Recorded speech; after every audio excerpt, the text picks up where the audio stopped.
All right, we're getting started again. Thank you, everyone, and welcome back. We are going to bring back up our Executive Director, Yemel, to talk about the road ahead.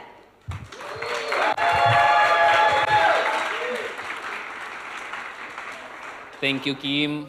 Well, thank you, everyone. Super excited for today's presentation. Well, you already saw the client. You have a good idea where we are standing. Now it's time to talk about the road ahead. I like this picture. I have a trouble with the concept of having a roadmap.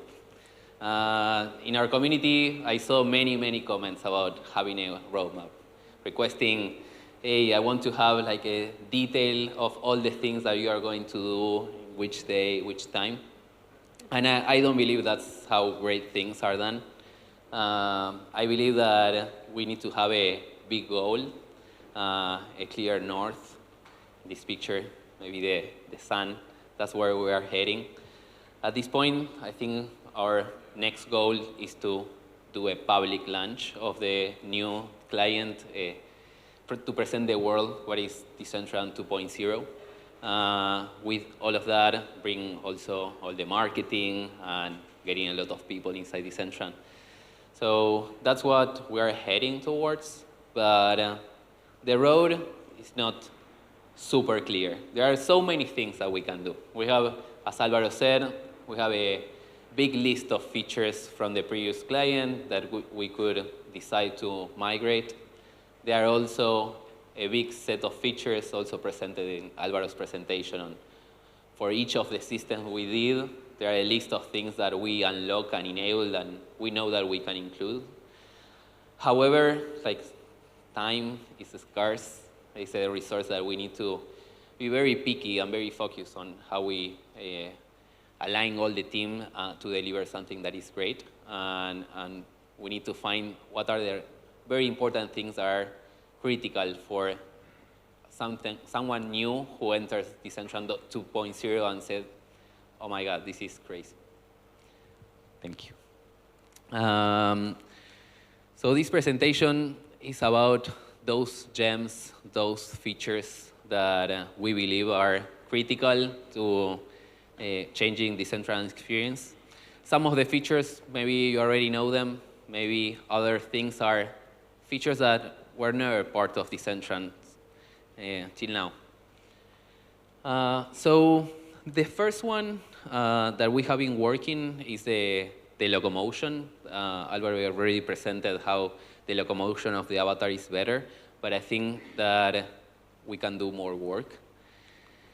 Locomotion is the way we feel the immersion with our avatar. Locomotion is the way we express ourselves in the world.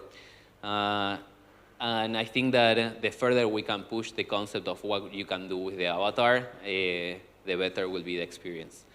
Now you can see we have this inverse kinematic. The avatar can touch the walls. They can put a feet on a rock.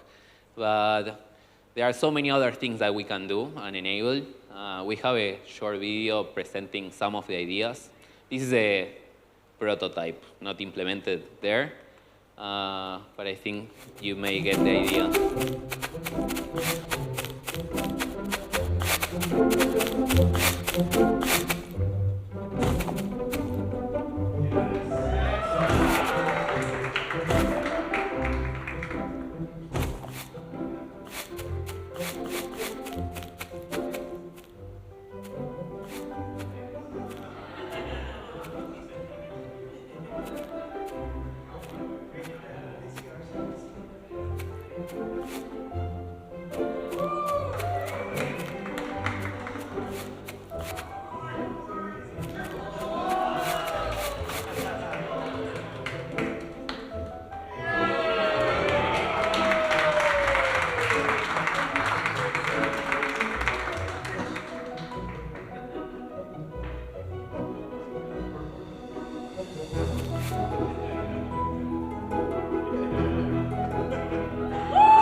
Well, this is a prototype.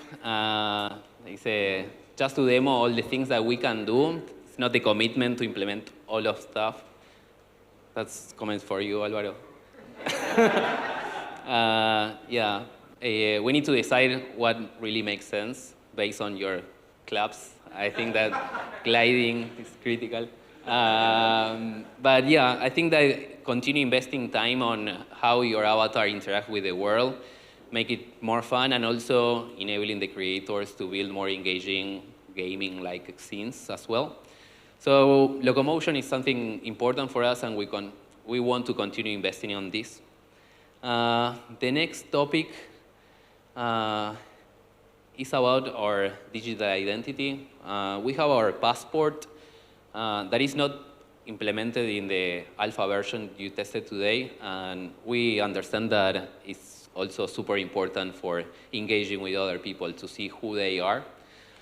At the moment, if you enter Decentraland and see the passport of a profile, you may find something like this, the picture of the avatar, and some information, maybe an introduction, and many fields, and also you can see the different wearables they have equipped.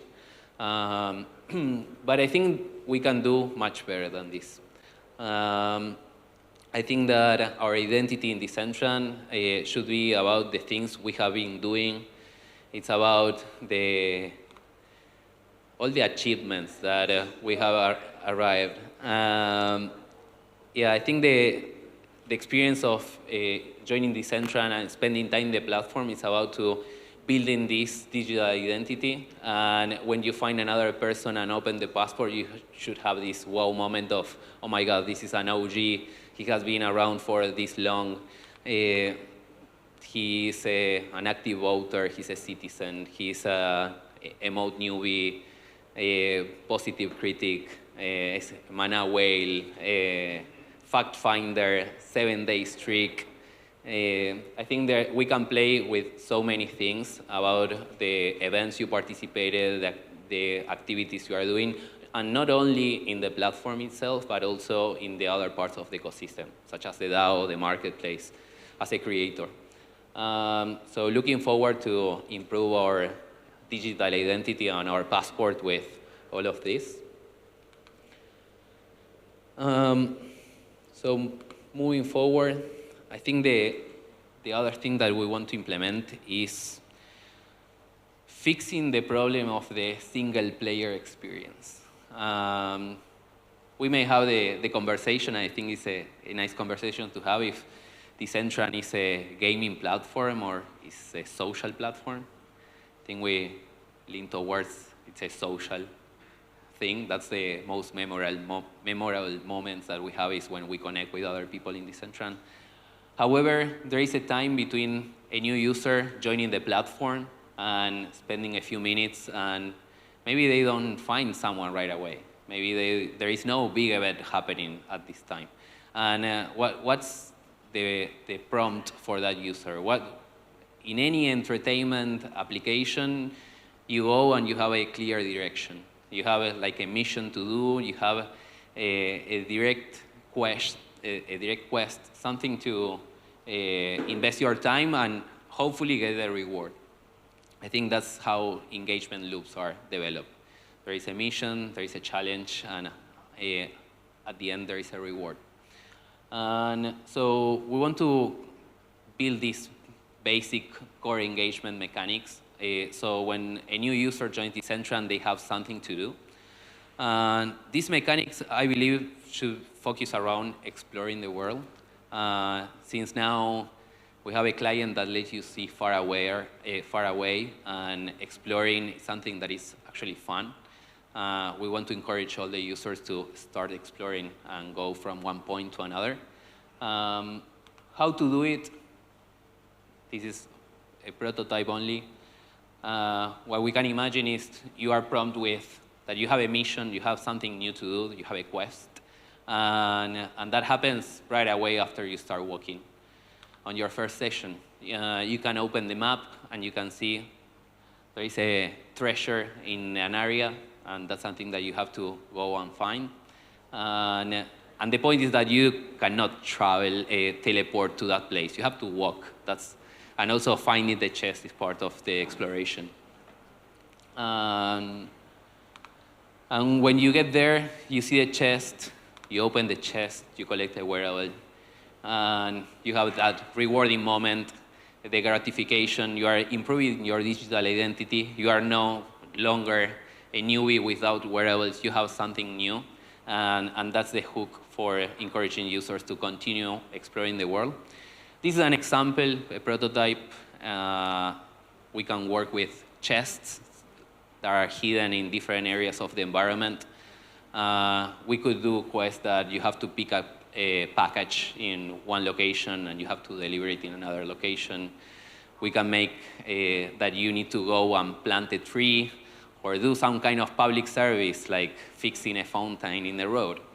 Those are the kind of things that I believe will retain the engagement of the user during this initial period and encourage them to explore the world, to see the different scenes that Decentraland has to offer. We can spawn these quests and missions nearby events and places that are interesting. And finally, driving traffic through Decentraland. Yeah, so looking forward to continue building this idea. And I think that's the first part of the road. And I think that's the critical things that we need to do and we don't have in the list of features from the previous client. Then in the road, we also have other kind of gems that are the kind of critical things that we need to do. I believe that we cannot release the new client without having proper development tools. We want you to be able to create your own scenes and test it directly on the new client.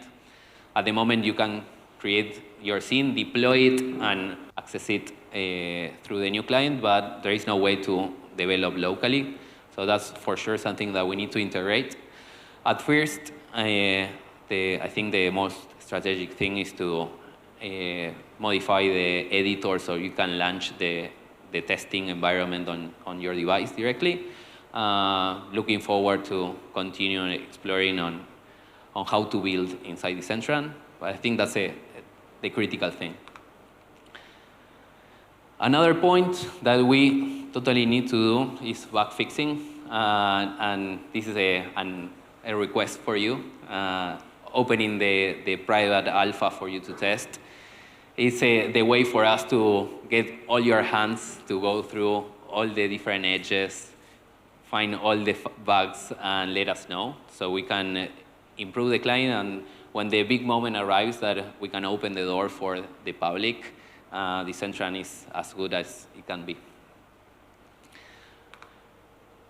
And finally, I think the last point that we totally need to do is the distribution, is the launching. And I don't want to get in very technical terms, but we need a launcher that can download the latest version of Decentraland. We need to think about the distribution. I believe that publishing the client only in our website is the first step. However, we need to meet the users where they are. We need to try publishing on platforms like Steam or Epic Store. And that's something that is going to make a huge change in onboarding users and finding them. Yeah, so distribution is a big part of what we need to get ready for. And I think that's the point in which when we can do the public launch. We're aiming to do this on Q4. We'll announce the date later this year after the private alpha. But if we have some time, there are another things that I think is worth discussing during these days with you all. I brought two topics to open the conversation. For sure, this is not for lunch, but start thinking about this. I think it's valuable. The first point is how we can improve the map. Map nowadays has this satellite view, and you know that we want to add the different quests and missions that you can accomplish in Decentraland. But the map can be way bigger. The map could be the experience you have on Google Maps, you know? Like, it's not only the tool you use to find the place you want to be, it's also a game in which you can collaborate. It's a place you can leave reviews. It's a place you can submit photos for that. And I think I'm tired to see the thumbnails in the map empty or like just one static image. We need to make the map something beautiful and something that you can participate at. Every time a creator deploys a new scene and we don't have a review on, that should be a quest. That should be something a user can go and contribute and help improving the platform. So looking forward to see how we can improve the map and make it more engaging. The other gem that we want to continue building is the camera, the in-world camera that we have today. In the client, we have the camera reel, and we let you share the pictures also on web. People who see the picture can access on web and see who is around, what are the wearables. I think that's a nice experience. But what we're missing is being able to first submit that photos to the map so we can continue contributing to the experience. But also we can make games or quests around the idea of taking pictures. Go into a particular place and take a picture to a particular scene or an object.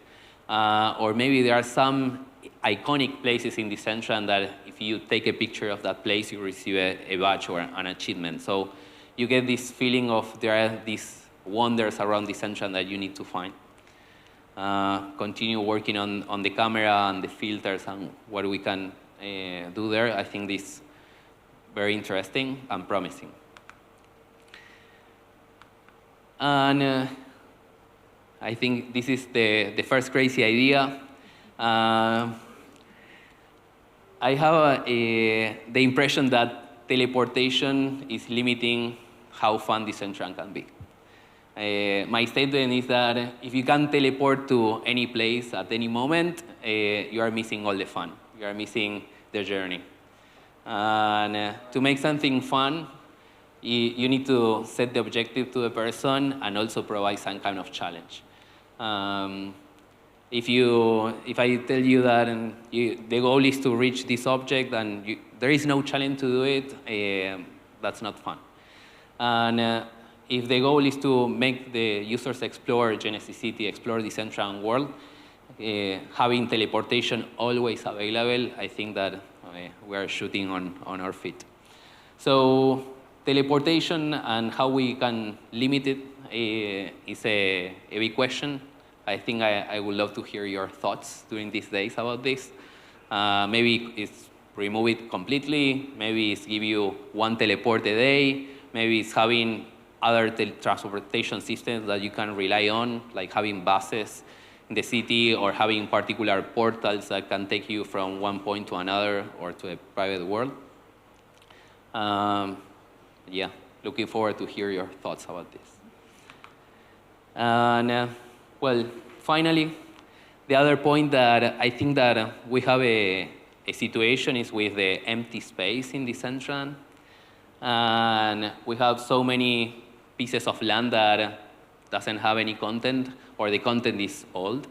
And I wonder if there is a new mechanism that we can have a second layer of ownership of the land. So people can, in some manner, reclaim a piece of land. And if the original owner appears and wants to deploy, for sure, he has the privilege to do it. But I think this, if we allow a squatting system, that maybe you go and, as in like Foursquare, you are the major place. You go every day for a month and put your flag. That's something that gives you the permissions to deploy content to that land. I think it's an interesting idea and can generate other gaming dynamics on top of this, and also solve the problem of what happened with all the lost land that we don't have a solution at the moment. Well, This is the short presentation that I have for you today. Looking forward to hear your thoughts. And if you think that we are missing something essential for the public launch, the Decentraland 2.0, I think this is the perfect time and place during these 3 days to discuss it. We wanted to invest in this event because having this time with you to hear about your experience, to understand what's amazing about Decentraland for you and what are the different points we need to focus along the way. I think that's the most valuable thing that we can do at this point is the journey. Already excited for this first day, looking forward for the next 2. And yeah, I think that's what we have in mind for putting our focus in the next months till Q4 for the big opening. And yeah, looking forward to other ideas that you may bring.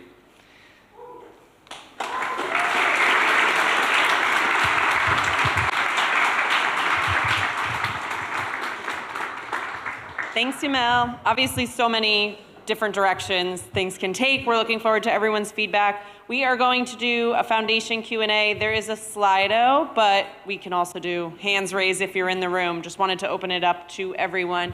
Can I have the people that have all spoken come up to Aga, Alvaro, Nico, Yemel? Alvaro's like, nope, not me. Come up, because there may be questions that are specific I see that I do not know the answers to. So we can pass along. The first one, I think, is an easy one, but will wearable texture resolution be increased with the upgrade to PBR materials? So not one of mine. I won't say no or yes. So I will move my head like this. I think now that we have a new engine, we can open the discussion to extend the quality of the texture, yes. Cool. I know you can't give an exact date, but can you give us somewhat of an expectation of when we can see this client live? Alpha, you all will have access mid-summer, likely July area. And then for the public, we are planning Q4. So we are planning for 2024 release. With the new client stability, this will likely open the door for bigger brand participation. Is there a plan for this outreach? Partner with creators? Yes and yes. So tomorrow I'm doing a workshop sharing a little bit about how we're pitching brands today, which is a little different than how we have in the past. But yes, we're definitely looking at outreach to brands. We're doing another workshop tomorrow, Kanessa and I, all about education and universities. So how can we get into schools and bring those people in additionally?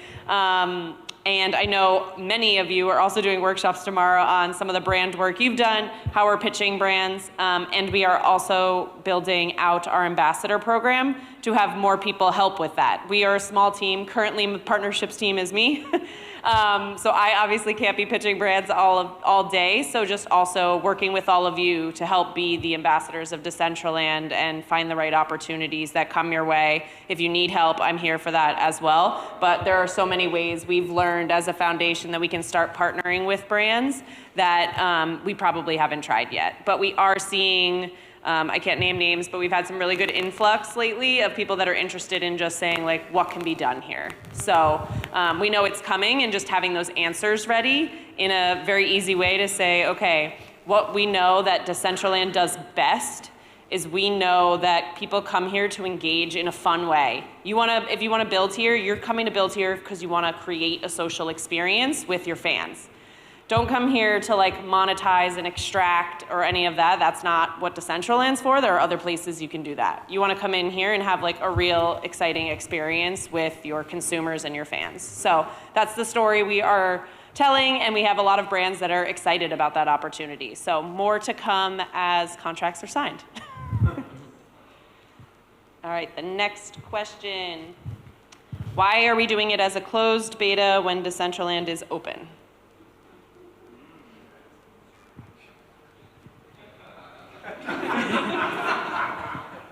Isn't it that obvious? I mean, yeah, I mean, you can ask. It's an interesting question. I think that we want to make a big splash. It's a marketing decision to do a big splash. We didn't want to share a lot of images about what we are building till today. That was also a decision about managing expectations. And I think that when we announce that there is a Decentraland 2.0 and that you can access today, that should be a big announcement. If we open it to, like, we have an alpha testing and a user that knows Decentraland and come back and tested something that is kind of broken or it has many bugs, they won't have that impactful impression, and I think that we're optimizing for that. Of course, if you are here, you are watching the stream, you are invited to participate in Decentraland in this new version. You are welcome to do your events and parties there and give us your feedback, but when we want to pop that bubble and go mainstream, I think that we need to provide an amazing experience.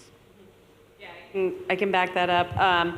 As we think about marketing touch points, we want people to have their best experience every single time. And I think right now, it's a lot of work and a lot of money to get a new user in the first time.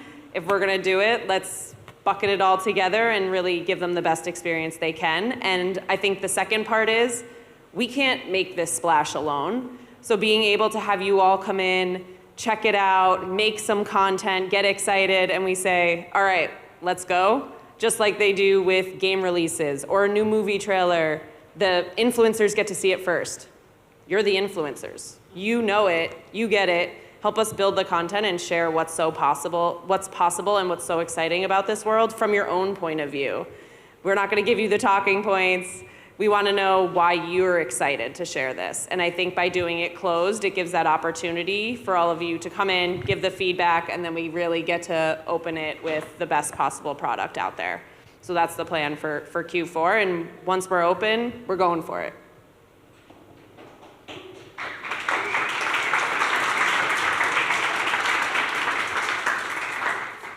How much of the new updates are going to be available for alteration through the SDK?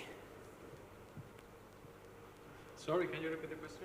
How much of the new updates are going to available for alteration through the SDK?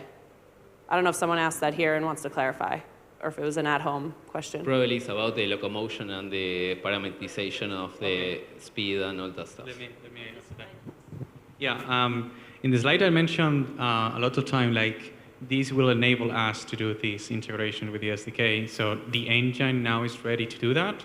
Now we need to create those connections with the SDK and do new versions of the SDK for that. So we don't know which one we are going to prioritize, as Yemel has mentioned before. We need to see which one are the most important ones. And also you can give us feedback about what it will be more interesting for you to create in scenes, okay? Because we have a lot of stuff, we need to pick and choose what are the most important things to connect there. There's a question over there. Go ahead. It's not really a question, but it's more of maybe some activities would be not the full experience if a user could like fly. Like parkour is pretty big. So if you could just like fly up there and grab the prize, it kind of takes all the fun out of it. So maybe that's what those alterations for us may be helpful. Yeah, totally. Totally. Nowadays with the SDK, for example, you can disable a portable experience that may give you nowadays the ability to fly, for example. I think in any new locomotion that we include, we should also let the creator to enable or disable them. Yeah, totally. Makes sense to, doesn't make sense to have all that locomotion in all the experiences, for sure. Okay. This one had the most upvotes. Is it a wise decision to launch the new Explorer without coordinating with DG, who as of today has the most daily active users? I'm so grateful that DG is here. Yeah.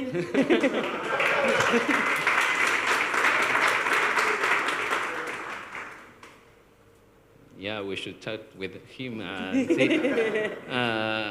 Yeah, I hear that they haven't migrated to SDK 7 just yet. I understand it's a big undertaking to go through it. I believe that after seeing where we are standing, it's easier to have that conversation, and we still have plenty of time for the public launch. I lost my place, hold on. With the new updates to wearables, will the try counts be adjusted, increased for the new client? Is that similar to the other one? Same that Yeah. applies to texture. We need to review those values. And you're going to be based on performance and what we want to display in the client. So yeah, we're open to revisit those values to give new limits. How will the foundation choose where these interactive quests take the player? Some fear that they will be shuffled to exclusive studio partnerships. Oh, these haven't been implemented yet, so I cannot give you like a strong answer of how this should work. I believe the objective of this quest is to drive traffic and exploration through Decentraland. That's the goal. So putting randomly on the empty parcels far away makes sense. If there is an active event happening, driving users toward that area, I think that makes sense as well. Yeah, not sure what's the More to come as we develop Yeah. that idea. yeah. What is it? Amazing update, great work. Is it possible to externally load GLB, GLTF from within a scene with the SDK? Oh, I don't know who, Pat Max? Is Pat Max here? No, that's. Talking about the new client, the new client doesn't have the capability of loading a GLTF as a file format. All the assets that we are loading in the client are pre-processed through the Unity pipeline as asset bundles. That's the format that Unity has for quickly loading the asset in memory. We have the plan of supporting GLTFs for local development. So if you are working with your local scene and you want to test it on, you don't have to go through a deploy process and the asset bundle and all that stuff. So supporting GLTF format is something that we have in the roadmap for like the very short term. However, I think the question is more about loading dynamically a GLTF from a URL. Maybe that's my interpretation. That's not available in the current client, and I'm not sure if we want to enable it for the new one. I think there are good, strong points about enable it, and there are a few arguments as well to prevent it. The argument for preventing it is, on a philosophical side, is that it's great that all the content to render the scene is in the catalyst, is deployed there, and we can pre-process it and make sure that we can render it far away and it's performant. So I think that's one of the reasons of why all the 3D models should be packed on the scene. And yeah, I think performance on like loading a super huge GLTF can really affect the experience of the user. So those are arguments for not enable it, and I can get there are good arguments for the other side. I think that's an open conversation. How do you see Decentraland DAO in 2025? Where is Gino? That's my answer. Well, I can give you my thoughts, but I'm not running the DAO. I contributed to the DAO for a while, but since I took the position as executive director in the foundation, I have been like very focused on getting this organization on shape and shipping the important stuff. So I'm sorry that I cannot be as present as I was before in the DAO. I have seen a lot of toxicity in the DAO, like negativity, I guess. I have seen harassment on virtual harassment, publishing pictures of people who are dedicated to Decentraland, and I think that at the end it's really damaging for the community. Many people came to Decentraland believing this is a welcoming place, there is a great community, and if they go deeper and find this kind of shit show and virtual harassment, I think that's not helping us as a community. My thoughts on the why. I believe the grants program is not the best. At the beginning it was a good idea, but suddenly you are going through like a 2-week road in which anyone can throw you a comment, a good one or a bad one, for free. You are looking for votes, you are doing lobby. It becomes a game of catching a few big whales. And I don't believe that's really helpful. I think we need to think the way we issue grants or how we allocate money is something that we need to fix. As Gino presented today, bidding and tendering may be a solution. I think it separates the what and the who, and that's a good option. The process is kind of slow. We have seen a few examples of it only. We saw many grants. So allocation of money and that process is something that I hope in 2025 has a new way to roll.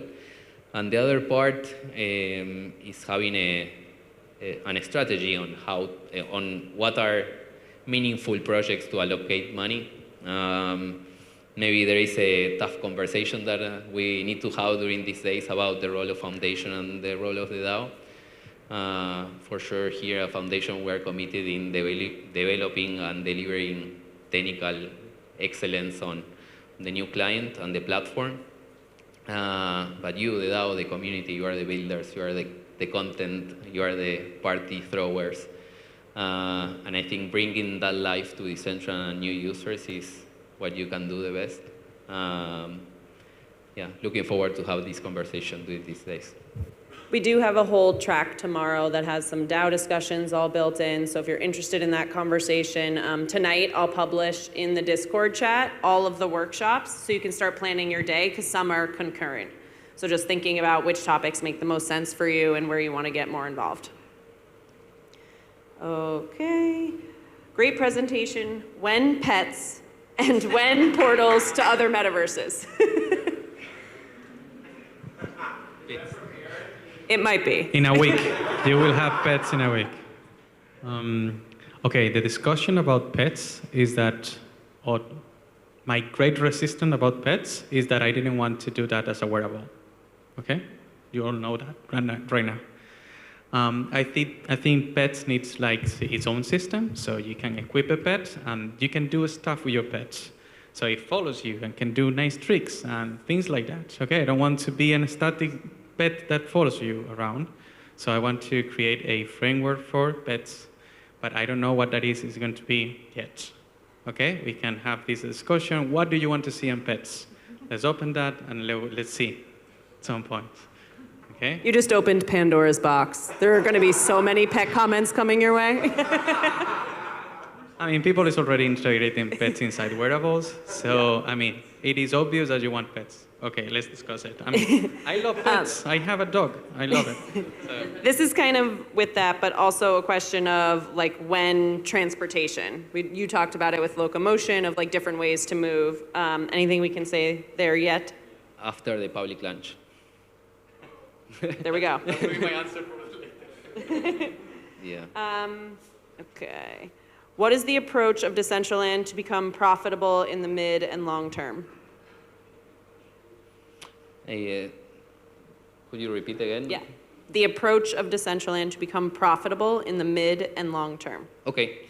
So we have this model that it's a cycle, a virtual cycle that says that when you have users in the platform, they engage and they invest in the marketplace, in their digital identity. volume in the marketplace generates revenue for the DAO in the form of fees. Those fees are hopefully invested in the development of more content that engage more users, that bring more activity and volume to the marketplace, and the cycle continue all along. So that's the model we are building upon. And when during pandemics and when we have like a super spike of users, we could see actually that flow going. We could see a lot of fees being collected by the DAO and also spending money from the DAO to generate more content. I think that's our value proposition at the moment, and I think it's a solid model. What we need to do right now is to work on the client, get more users, and make that wheel spin. There is a comment over there. All right. Thanks. Just to add on to what you're saying about revenue for the DAO, the foundation, obviously, because that's going to be important once the vesting contract is out. A feature that would be helpful and something that we're getting closer to with Exodus is the resources and items within our game are currently database items, but they'll be convertible to a blockchain item. It's a preference to be able to use them or trade in the marketplace on Decentraland versus like OpenSea or another platform. So it's not really a question, more of like, it'd be awesome to have that feature when y'all start on revenue models.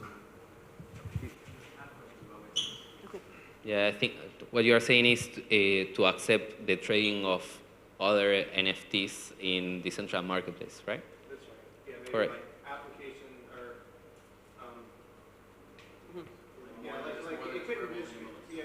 it doesn't necessarily mean just games. It could be rewards. Totally. Makes sense. So just a comment. We recently published a feature that lets you, if you are minting a wearable in Decentraland, you can add a utility. I think that's interesting. Like if, for example, giving wearables that on your experience give you like a plus, and going in that direction, maybe if you mint NFTs that are not wearables also should be displayed in the marketplace. Yeah, I think it's uncanny. For someone who doesn't have like any coding experience, I've been building with SDK 6, and now we have the 7 builder, we have in-world builder, and we have the SDK deployment. So which is one that we should really start focusing on as a builder that doesn't really like to code? Mm-hmm. There's 4 builders, so which one is one we're going to focus on? I think you should focus on SDK 7 using the editor in Visual Studio Code. I think that's the most powerful tool that you can use if you want to harness all the power. I think that's it. First of all, thank you so much for everything. You guys just published a feature that wasn't published here that allows creators to opt out of allowing their creations to be exported in VRM format.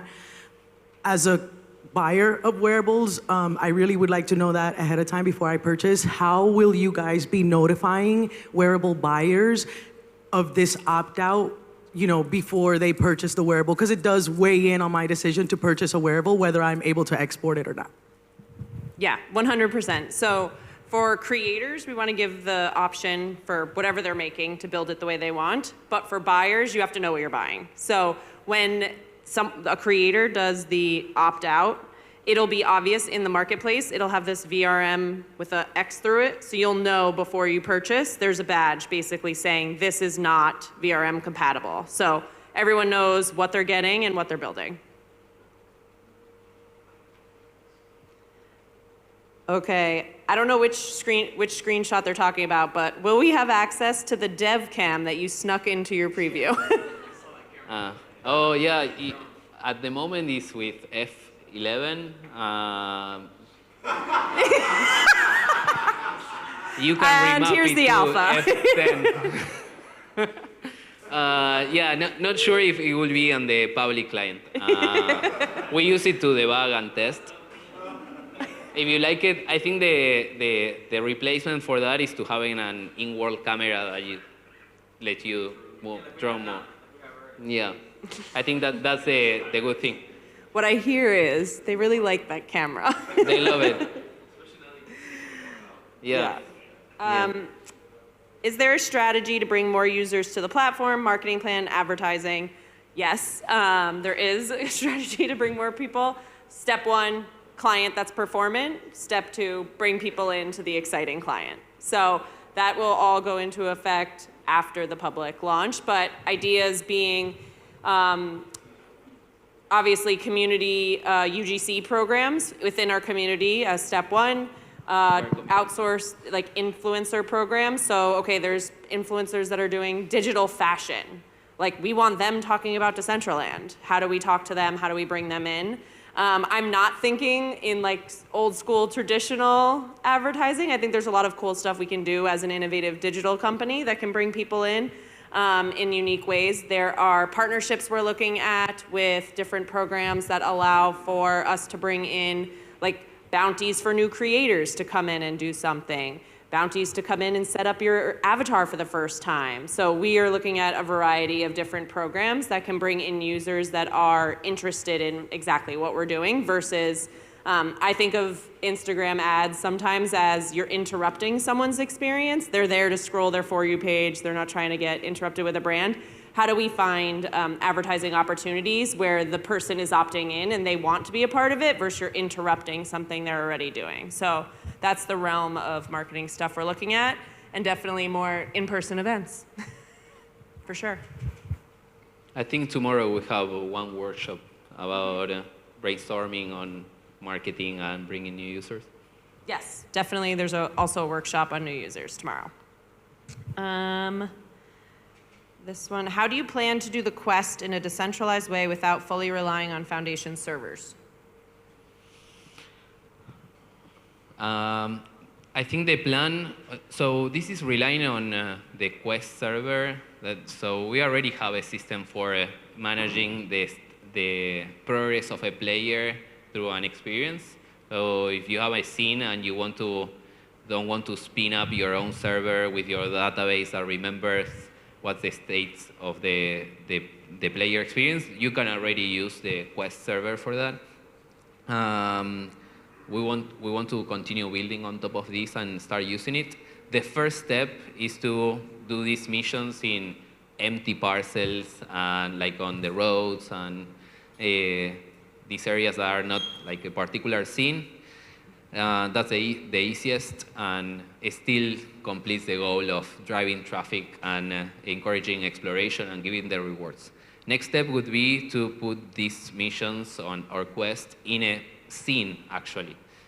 So there is a bigger challenge for the user. It's not only arriving to the place, it's completing a mission. You have a mini game, something to do, a challenge.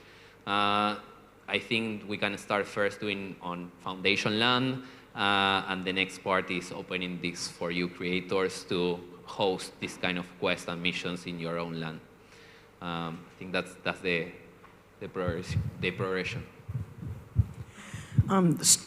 I think that one of the basic tenets of being in Decentraland is to be able to stream video content in world. But right now, that's kind of a task.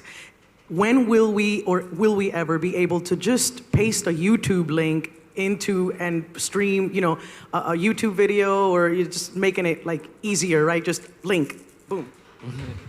Yes. That's lovely, yeah.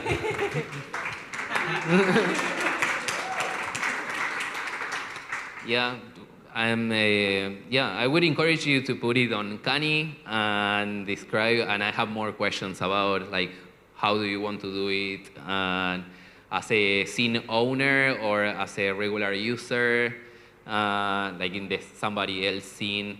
I think the technical layer that we are using for communication, LiveKit, it's pretty well, it's ready for that kind of stuff.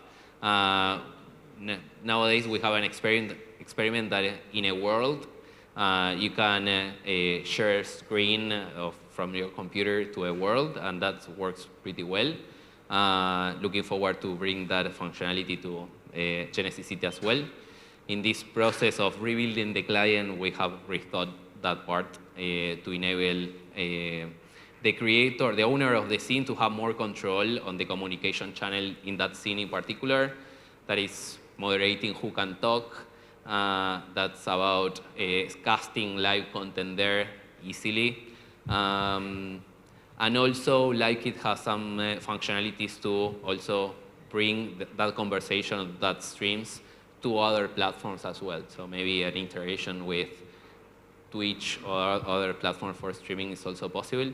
I think not really a priority for the launch, but yeah, let's discuss on the particular use case. But it's a challenge we have for marketing too, so we've definitely talked about it. Is the new client going to be open to collaboration and dev guideline to modify locally? Could you repeat the question, please? Yes, I lost it. Hold on.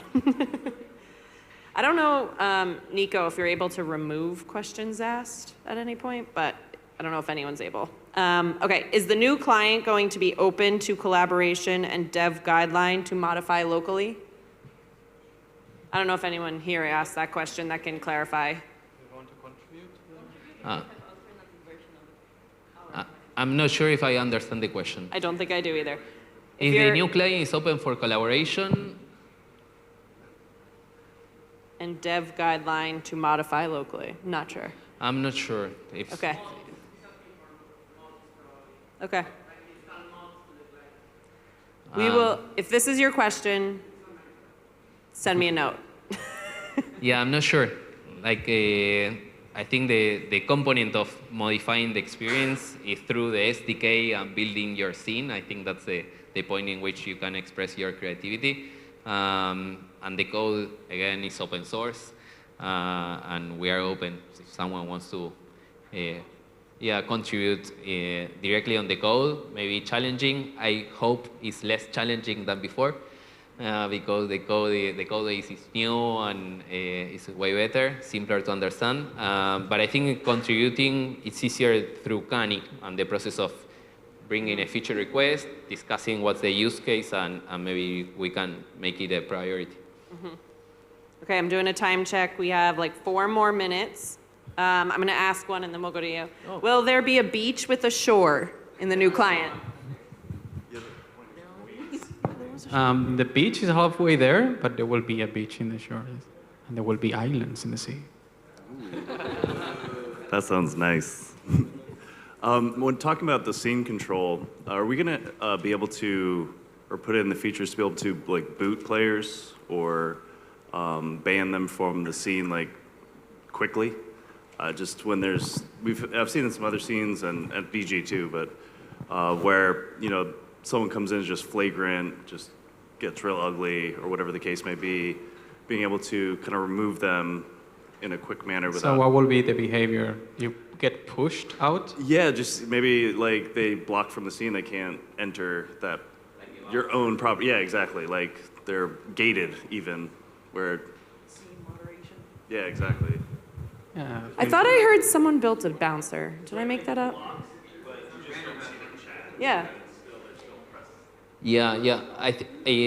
We don't have it in the roadmap for like the very short term, but when we did this redesign and the use of like the communication network, we want to empower the owner of the scene to have more control of what is happening on that particular scene. So yeah, looking forward to give moderation tools out of the box to the scene creators. I know. Fortunately, it hasn't been a huge issue, but it's been a couple of times where it's like, man, just totally kills the vibe, or it's like really inappropriate. Yeah. Yeah, totally. Makes sense. Yeah, good use case. Does the chat support full UTF-8 now, like Mandarin or Cyrillic alphabet? I think it does, right? Last time I tested. Yes, it is compatible with Chinese, Japanese. It's GKP, I think it was. Japanese, Korean, and the other one I don't remember. So yeah, it's compatible as it was on the previous client. So Okay, cool. supporting emojis, so it needs to be. Yeah. How can we assure brands that if they invest heavily on DCL, their experience will work and not that the next year there will be a new SDK 8? I think that it's a good question. I'm sure there is going to be an SDK 8 at some time. I think SDK 7 is quite new, and I think it's a solid base to keep adding features to SDK, and we can say 7.1, 2, 3, but still compatible with everything you did in the SDK 7 version. We don't have a plan to rewrite the SDK right now. So if they build it in SDK 7, I think they have a long run. Yeah, eventually, like in any platform, like if you build an app in Android or in iOS, there is a cycle of adding new features and deprecating old versions. I think that's inevitable. I think we will try to push it as far as we can with this new version. Okay, cool. There are so many questions. This is awesome. The next one, when will we start seeing more tools to enable virtual privacy and discourage cyberstalking or bullying and being able to kick? Sorry, I think that's similar.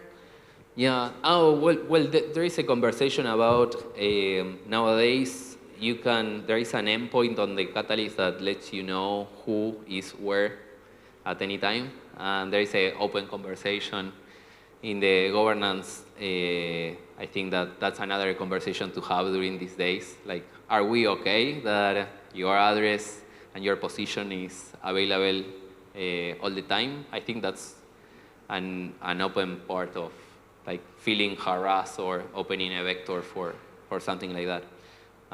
Yeah, that's an open conversation. I think we can engage on that. And the moderation part, I think we already answered. Yeah. Will the scenes be able to utilize the new shaders created for grass, trees, etc.? We build them with that intention. So right now it's not available, but yeah, we would like to have them. When will Decentraland have games built into the UI so we can play in Genesis and globally? Is that like a immediate quest? Like you walk in and a game starts like a quest system? I don't know who asked this. Yeah.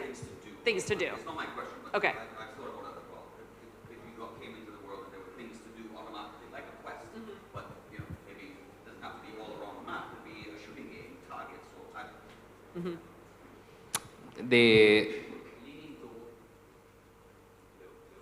Hello?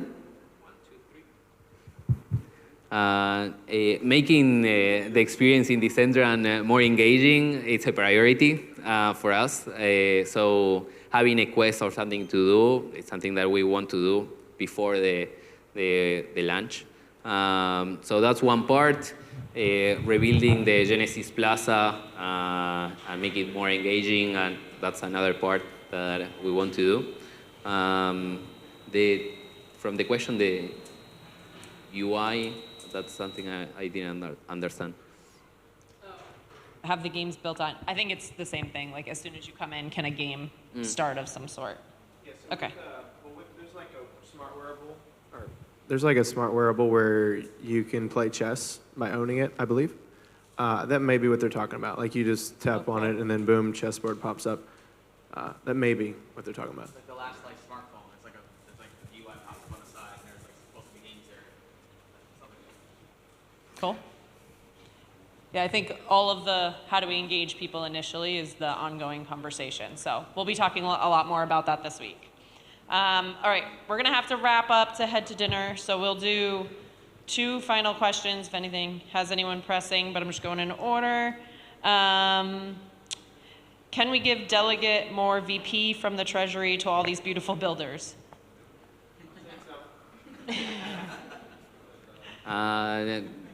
I don't know. DAO That's a question? question. Yeah, that's the DAO question for the question. DAO, I guess. Yeah. Oh, this is a good one. Is there a minimum requirement for the PC to run the new client with that high performance and that render quality? Not yet. Not yet. Not yet. We will have that for the private beta, so we will announce what are the minimum and maximum and suggested. Okay. Okay. We'll have a suggested one announced when we launch. We will have suggested for the like optimal experience. Basically, that's the plan. Okay, are there any pressing questions in the room? Because these are all ranked the same at this point. Yes, one over here.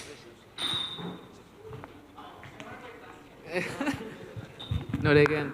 Okay, is this the world that you imagined 8, 9 years ago? Oh, it's getting closer. It's getting closer. Yeah, but for sure, what makes Decentraland different is that we have a continuous world, which you can see the creations of different people next to each other. I think that's pretty powerful.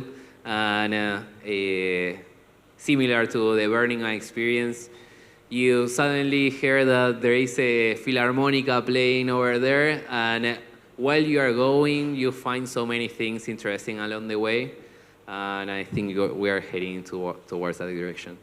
Thank you. All right, we're gonna, good, Killian, last question.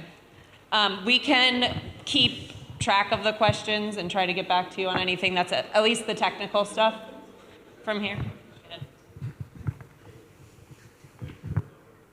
We cannot hear you. Here you go, HP.